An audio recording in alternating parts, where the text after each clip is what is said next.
Hello friends, day 60, and as you can see I'm in a hotel again. I'll tell you a bit more about that in a minute, but first of all, today I've been largely on the Union Canal, which eventually took me to the Falkirk Wheel, which is a marvel of engineering, and that drops the Union Canal down onto the Forth and Clyde Canal. At just point of interest, apparently Burke and Hare were navvies on the Union Canal before they had a change of occupation and became grave robbers and serial killers. So now you know.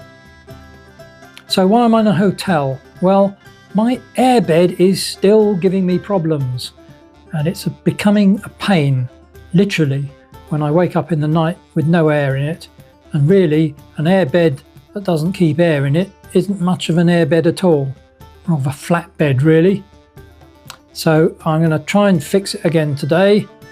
So see you on the trail.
This is my split level hotel room, which makes it sound much grander than it is, but it's good enough, and it's got a bed that hopefully will stay soft all night.